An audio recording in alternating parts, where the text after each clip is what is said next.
नमस्कार, स्वागत है आपका न्यूज 80 पर। मैं हूं आपके साथ राहुल राणा। आजकल हो क्या रहा है, कोई भी विवादित बयान दे देता है और सुर्खियों में आ जाता है। राकेश टिकैत किसान नेता, अब उनके सर कलम करने को लेकर विवादित बयान दिया गया है। जी हां, भारतीय किसान यूनियन अटल के राष्ट्रीय अध्यक्ष अमित चौधरी है जो कह रहे हैं कि किसान नेता राकेश टिकैत आतंकवादी है, स्लीपर सेल है और उनका सर कलम करने वाले को वो 5 लाख रुपए का इनाम देंगे। यही नहीं, वो ये भी कह रहे हैं कि अगर उनको मौका मिला तो वो भी कर देंगे। और खुलेआम ये बयान वो मीडिया के सामने दे रहे हैं और खुद अपना ये बयान अपने सोशल मीडिया हैंडल पर डाल रहे हैं। इसके पीछे कितनी बड़ी साजिश है आप जान सकते हैं, क्योंकि राकेश टिकैत किसान नेता है, लगातार किसानों के बीच जाते हैं और ये बयान उनको लेकर उनकी सुरक्षा पर भी खतरा, इसको कह सकते हैं। दरअसल ये बयान किस बयान के पीछे दिया गया वो भी आपके सामने मैं बताऊंगा। दरअसल न्यूज 80 ने ही, आपके प्रिय चैनल ने एक इंटरव्यू किया था राकेश टिकैत का, जिसमें मैंने खुद इंटरव्यू किया था राकेश टिकैत से। और राकेश टिकैत ने मंच से यह कहा था कि व्यापारी और भीखमंगा कभी भी देश हित में नहीं होते। वो जहां उनको फायदा मिलता है वो वहां चले जाते हैं, जहां उनका व्यापार अच्छा आता है वो वहां व्यापारी वहां चला जाता है। अब यह बयान इस तरह से जब दिया गया तो कुछ लोगों को नाराजगी भी हुई, सोशल मीडिया पर भी कमेंट आ रहे थे। लेकिन अमित चौधरी कानून को जो है ठेंगा दिखाते हुए साफ कहते हुए दिखे कि राकेश टिकैत की गर्दन कलम करने वाले को वो 5 लाख रुपए का इनाम देंगे। अब ये कौन होते हैं? गर्दन कलम करना हिंदुस्तान में क्या, पूरी दुनिया में किसी भी देश में कानूनी तौर पर तो वैध नहीं माना जा सकता। अब जाहिर है कि इस पूरे विवाद के बाद अमित चौधरी के खिलाफ मामला तो दर्ज बनता है। हालांकि अभी तक कोई कार्रवाई, जब तक हम इस रिपोर्ट को कर रहे हैं तब तक नहीं हुई, इसकी जानकारी जो अब तक हमारे पास है। लेकिन राकेश टिकैत को लेकर जो विवादित बयान दिया है, सबसे पहले वो बयान मैं आपको सुनाता हूं और फिर किस बयान को लेकर यह विवाद गहराया वो बयान भी मैं आपको सुनाऊंगा। देखिए, राकेश टिकैत की मानसिकता बिल्कुल ठीक होने का नाम नहीं ले रही है और वह पूरी तरीके से अपना मानसिक संतुलन खो बैठा है। व्यापारी देश की रीढ़ की हड्डी है। व्यापारी हमारे उत्पादन को, एग्रीकल्चर से जितना भी उत्पाद होता है उस उत्पादन को व्यापारी ही कीमत दिलाने का काम करता है। व्यापारी किसान के लिए देवता का रूप है और व्यापारी ही देश में जीडीपी का पूरी भूमिका में है।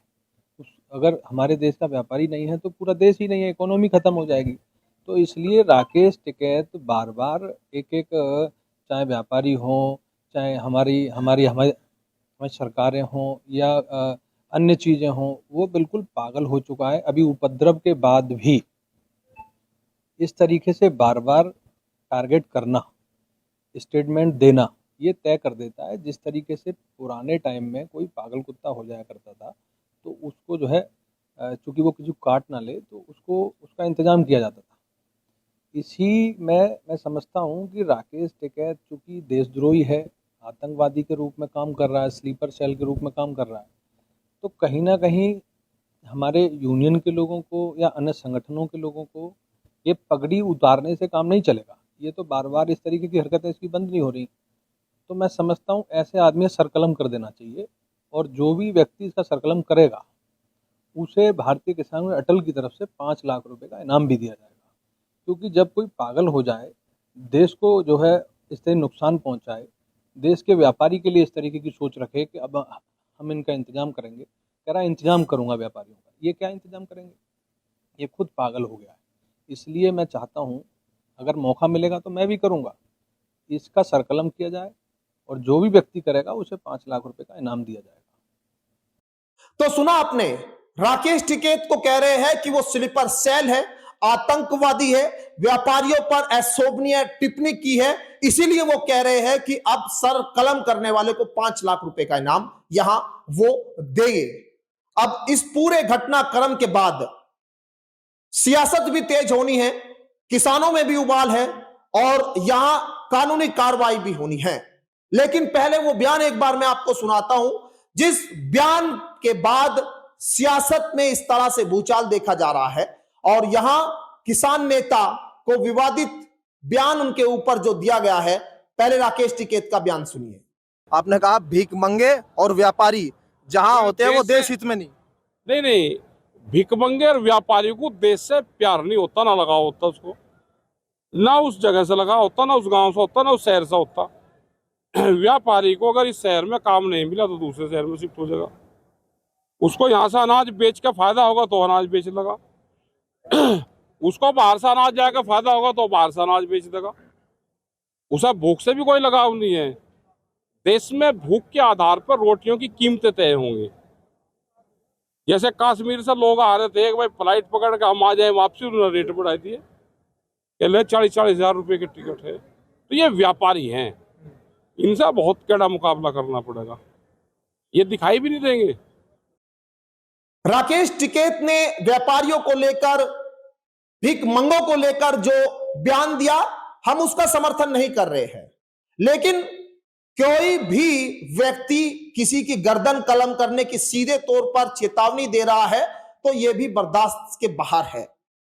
कोई भी कानून इसकी इजाजत उनको नहीं देता और पुलिस प्रशासन इस पर कार्रवाई तो करेगा, वो अलग बात है, लेकिन किसानों के अंदर अब यहां गुस्सा है सीधे तौर पर किसान नेता, क्योंकि किसान नेता राकेश टिकैत उत्तर प्रदेश नहीं बल्कि देश के हर कोने में वो किसानों की आवाज को बुलंद करते हैं।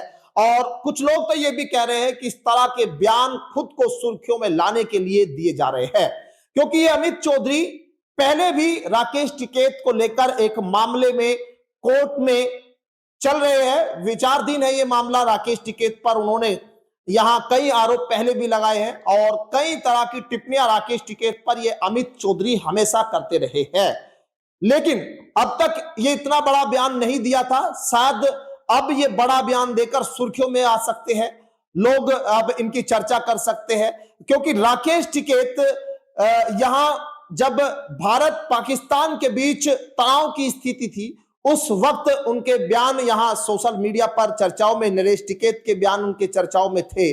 और उस दौरान भी इसी अमित चौधरी ने कहा था कि आखिर यहां पर इन लोगों पर कार्रवाई होनी चाहिए, क्योंकि राकेश टिकैत पर को भी सुरक्षा है और नरेश टिकैत भी जो है उनके पास भी सुरक्षा है। और यहां पर यह कहा जा रहा है कि उनकी सुरक्षा क्यों उनको दी जा रही है, भाजपा के समर्थक वो लोग हैं, भाजपा के समर्थन में प्रचार प्रसार करते हैं, इसलिए जो है सरकार उन पर मेहरबान, ये अमित चौधरी का कहना है।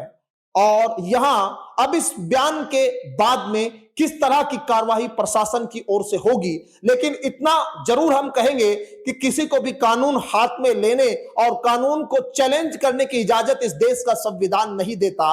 तो आप भी अगर अमित चौधरी इस तरह का बयान दे रहे हैं तो नहीं लगता कि शायद जो यहां प्रशासन है इस पर कार्रवाई ना करे, लेकिन इस तरह के बयान से जरूर बचना चाहिए। विवाद हो सकता है, आपसी हो, विवाद हो सकता है किसी तरह का भी हो, लेकिन कहीं ना कहीं व्यापारियों को टारगेट करना भी ठीक नहीं है और किसानों को टारगेट करना भी ठीक नहीं है। इस बात से सिर्फ विवाद बढ़ेगा ना कि घटेगा। लेकिन आप इस खबर पर क्या सोचते हैं वो कमेंट बॉक्स में जरूर बताइए। मुझे दीजिए इजाजत, नमस्कार।